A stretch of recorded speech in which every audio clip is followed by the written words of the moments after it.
असुरों की शक्ति में असाधारण वृद्धि हुई है ऋषिवर, जिससे हम देवतागण असहाय और असुरक्षित हो गए हैं। हम आपके समक्ष यही निवेदन करने के लिए उपस्थित हुए हैं ऋषिवर। आप इन देवास्त्रों को अपने में समाहित कर लें, ताकि ये अस्त्र शस्त्र उन असुरों को यथासंभव प्रयास के पश्चात भी प्राप्त न हो। किंतु यदि ऐसा हुआ तो अनर्थ हो जाएगा ऋषिवर। इन सारे अस्त्र शस्त्रों की ऊर्जा मेरे शरीर में समाहित होकर एक अविश्वसनीय और अतुल्य शस्त्र का रूप धारण कर लेगी। आप सब निश्चिंत रहें।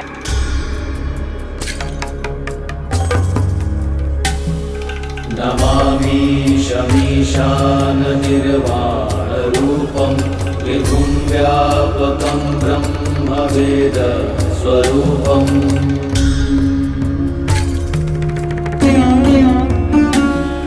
निराकारमोङ्कार मूलं तुरीयं गिराज्ञानगोतीतमीशं गिरीशम्।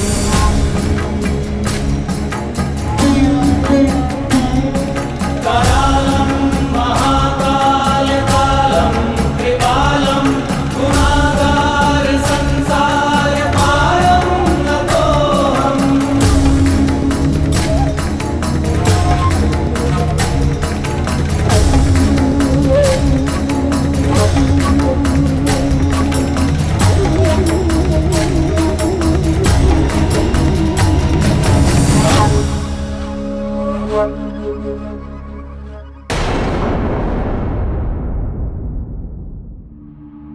पंच अग्नि की कठिन परीक्षा के पूर्ण होने के पश्चात माता की और कौन सी परीक्षा शेष है प्रभु?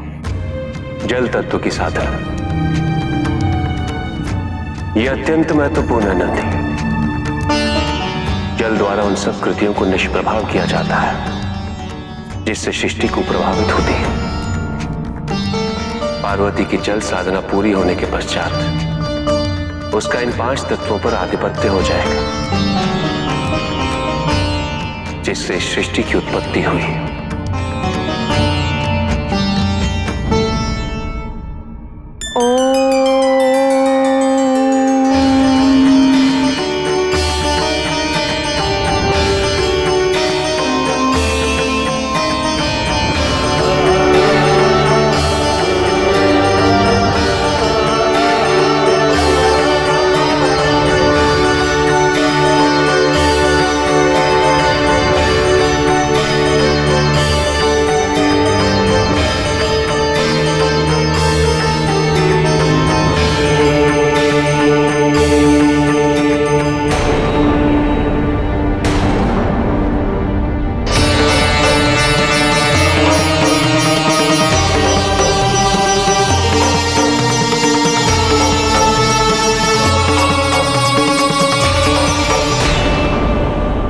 ऐसे दृढ़ संकल्प की स्वामिनी,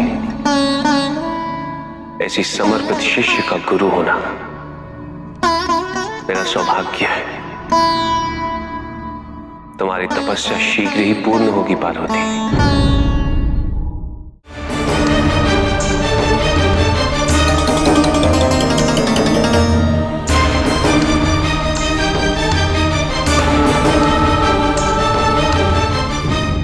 प्रभु, धरती के कल्याण एवं मेरे पूर्वजों की मुक्ति हेतु मैं अनेक वर्षों से पवित्र जल ढूंढ रहा हूं, परंतु आज तक मुझे केवल असफलता ही मिली है।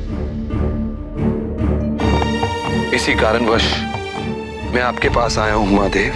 मैं तुम्हारी समस्या से भली भांति अवगत हूं।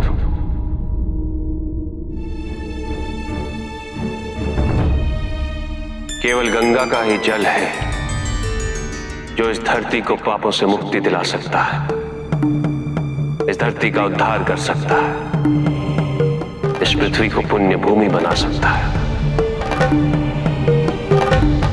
जाओ भगीरथ, ब्रह्मलोक के लिए प्रस्थान करो। गंगा वही है ब्रह्मदेव तुम्हारे उद्देश्य पूर्ति हेतु तुम्हारी सहायता अवश्य करेंगे।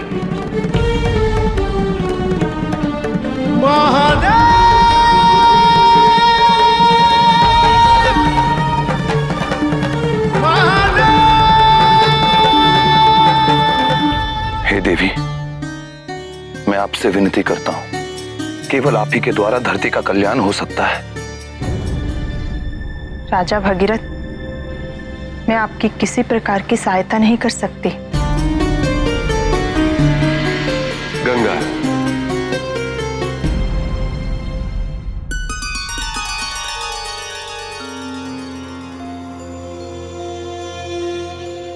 गंगा, तुम्हारा जीवन धरती के कल्याण हेतु ही तो है, अन्यथा वो उद्देश्यहीन है। शिव के प्रेम से तिरस्कृत हो मैंने उसी पल निश्चय कर लिया था कि धरती पर मेरा पुनः अवतरण तभी संभव होगा जब स्वयं महादेव मेरा आवाहन करेंगे। क्या कह रही हैं आप देवी? आप और शिव से प्रेम? ये सत्य है ब्रह्मदेव, मैं शिव से प्रेम करती हूँ और अपना सब कुछ उन्हें समर्पित कर चुकी हूँ। तुम्हारा शिव के प्रति प्रेम निरर्थक है, क्योंकि उन्हें पार्वती से विवाह करना है। किंतु तुम्हारा एक वृहद कार्य अभी शेष है, पृथ्वी पर जाना। यह भी संपूर्ण घटना चक्र में निर्धारित है। इसी कार्य से तुम्हारे जीवन की उद्देश्य की पूर्ति संभव है देवी। स्वयं महादेव की भी यही इच्छा है देवी। उन्होंने धरती पर पुनः जीवंतता लाने हेतु मुझसे आपके आगमन का आग्रह करवाया है। यदि महादेव की यही इच्छा है तो हम धरती पर अवश्य जाएंगे।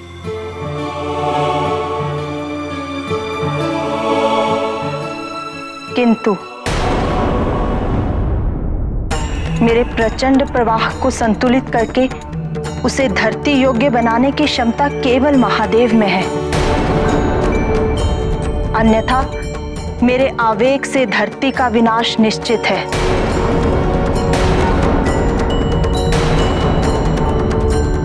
धरती पर मेरा पुनः अवतरण तभी संभव होगा जब स्वयं महादेव मेरे वेग को धारण करेंगे।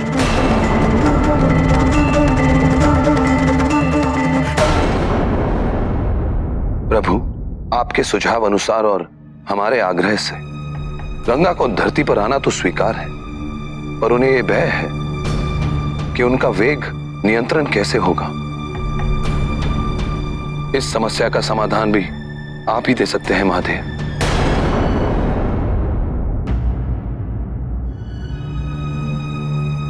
यह सत्य है कि गंगा के वेग में कुछ मनोविकार निहित है।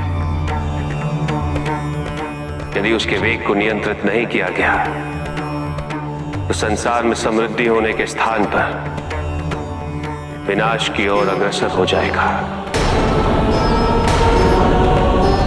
किंतु यह भी सत्य है, इस धरती का चतुर्मुखी पुनर्विकास केवल गंगा के पवित्र जल से ही संभव होगा।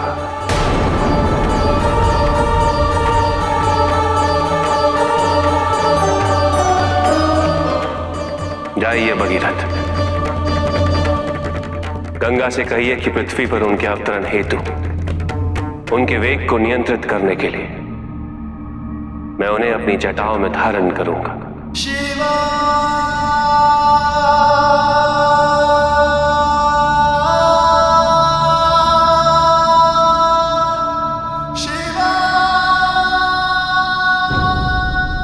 जिस इच्छा पूर्ति के लिए मैं व्याकुल रहती थी,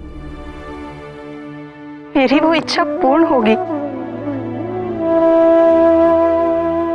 ब्रह्मदेव, अपनी इस पुत्री को विदा करने की तैयारी कीजिए। पुत्री माना है तुम्हें, विदा कर रहा हूं बिना किसी उपहार के, किंतु तुम्हें ये वरदान देता हूं कि तुम ब्रह्म लोक में ब्रह्म गंगा के रूप में सदैव स्थापित रहोगे। कल्याण हो तुम्हारा।